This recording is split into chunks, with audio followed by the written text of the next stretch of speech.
And a very good morning to you. Stop you laughing. Sorry. Oh, no sorry. fun allowed here. Actually, there is. I've got two gorgeous women who are busting to show you exactly what they're made of today. What are you doing, Vanessa Baxter? Nice to see you. Nice to see you again, Jeanette. We're doing pasta alla matriciana, but don't let the name put you I off. was just going to say, what's that in layman's terms? Oh, it's Pancetta pasta. Okay, with a little tomato and bacon Italian. and yum Yeah. and yum. Yum, What about yum. you, Missy? You're just a little ray of produce. I am the sunshine today. Yeah. I woke up this morning, I thought, what will I wear? Yellow. I'll be sunshine at somebody's house. You are, of course. I did call you a bumblebee at first. Spring colours. Spring colours and spring already. Nice. And apparently these are what? Dahlias. They are dahlias. Dahlias. And Jeanette is the floral arrangement with the dahlias. It's beautiful frock. I'm all sorts of things. Also coming up today, adventurer Michael Sop reveals why he is on a mission to get dads to spend more time with their kids. We also catch up with the latest eliminees with the amazing race, Australia versus New Zealand, that was on last night. Kiwi muso Murray McElraith is in to give us a taste of his brand new album. Nice. And baby whisperer Charlene Poole has got tips for starting your bubba on solids if it is that time. I love that. We remember, don't we? Yeah, we do. Oh, yes. With that little. Right out you. I know, and then straight back out. If they've got that thing called the extrusion reflex, I remember that term, and that's when they can't take it down. And bib after bib after bib, yeah. Oh, Yeah. straight at you, mummy. I I'm don't so like it. glad that's done. Honestly, I want to go back there. I could go back there. Oh no, I could. no. I'm quite I say enjoying that, the but really. tweens. Yeah. I've just got rid of Slade. It's great. Oh, I see. I never want to talk like that. I never want to use the word "have got rid of." Well, no, he's left me. It's great. I understand now. It's so lovely. We've got a gorgeous relationship now. Oh, that's true. That's a good thing. Right, now what are we doing here? Okay, so I've heated a little tiny bit of olive oil and I've added in some pancetta. So this is a thick cut of bacon, but it's actually cured, not smoked. So our bacon is cured and smoked, and pancetta is not smoked. But that's just an Italian particular cut, and you can use a New Zealand bacon, but just get a nice thick cut of it and chop it yourself into matchsticks rather than having, you know, really, really thinly sliced. And what you want to do is cook it off at a medium to high heat for a good sort of 2 to 3 minutes, so it's sizzling and it will turn a really dark colour, and the fat will start to, you know, caramelise and do its What thing. else have you got in there? Have you got some little herby thing? It smells amazing. No, It does. it's just the What's that? pancetta. Oh, okay. Yeah, it's just the pancetta. And then once the pancetta gets lovely and dark, which actually does take sort of a good 2 to 3 minutes, so we may not be able to wait for it to get as dark as you would at home on TV, we're going to add in the other ingredients. Which is? We're going to add in the onion and the chilli. But actually, we'll just chop up the chilli now. This is just a dried chilli. It's actually been smoked, so it's got a gorgeous smell. Yeah. Yeah. You can Oh, smell my it. goodness. It's really beautiful. It's like a barbecue. Oh, what is it about that smoky taste that most people love? Oh, I love it. And burning wood and things in a summer afternoon, it's great smell. Yeah, I mean, the name of this pasta is Amatriciana because it comes from the area in Italy, well, a city called Amatrice, which is in Lazio, but it's well known in Rome. You lived in Italy, didn't you? I did live in Italy. I was so We've had a lovely story blessed. about being in Italy. So blessed, yeah. I've been to Italy quite a few times and lived with families there.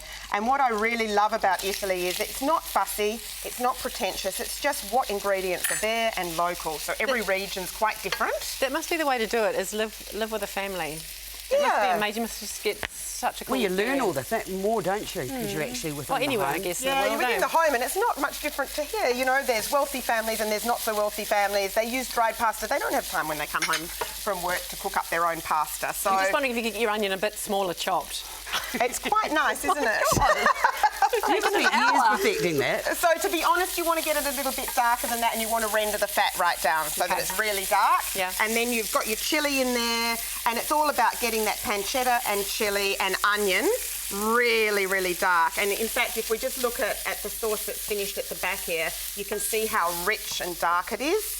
Much, much darker. So that's the colour you want to get that. Right. And the original pasta was actually, didn't have any tomatoes in it. It was just the pancetta and the onion and rosemary. And all of those cooked off until they were really super dark. Because it would depend on whether they had tomatoes anyway, wouldn't it? Yeah, Because exactly. you don't get they only tomatoes use all... fresh tomatoes. Yeah. You don't want to be using but it's- tomatoes at the moment. They're ridiculous. Well, hence why we've got some nice tin tomatoes, yes.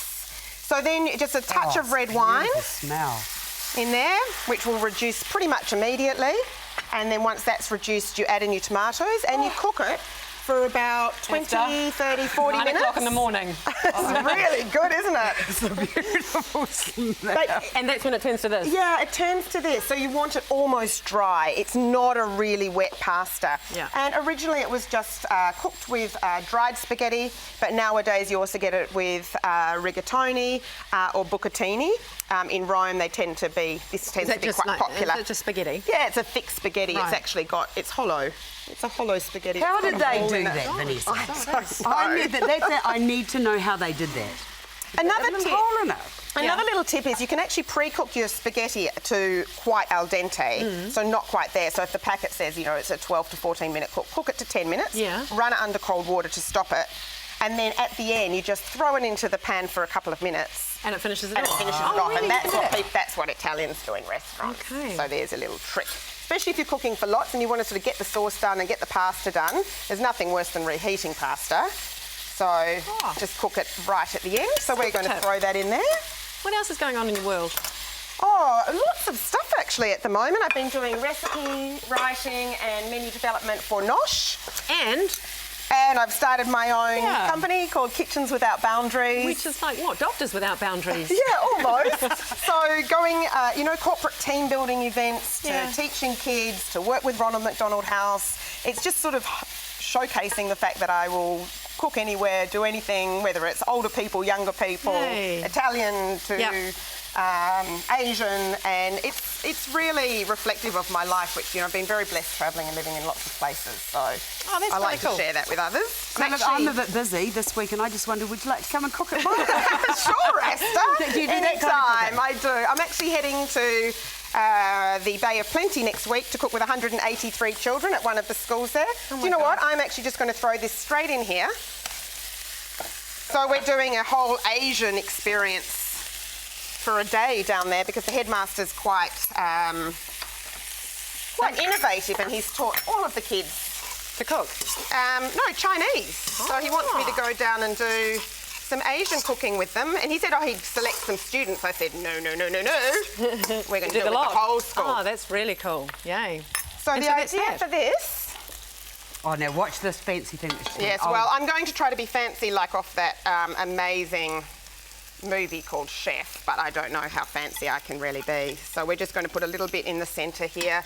But to be honest... You just want to dump the pot. I just want to dump it in there like we would at home. So let's just dump it on there. And we're going to put some freshly grated pecorino romano, but you can use parmesan on top. I can't move. You'll have to come to me. I've got to stay right here. Like that. Don't And move. then some pretty little rosemary flowers. Oh, okay, a little bit of green. Oh, look, this is my most favourite type There of we meal. go. Wow. Well that is done, winter Vanessa. fodder. Yum. Oh, smells good, Thank doesn't you, it? I'll Vanessa. keep cooking that up for later. Yes, you will. Act leader Dr. Jamie White is in the kitchen tomorrow as our Cooking with the Leaders series continues. Coming up, though, baby whisperer Charlene Poole shares her top tips for starting babies on solids. That is after this. Okay, the fork, please.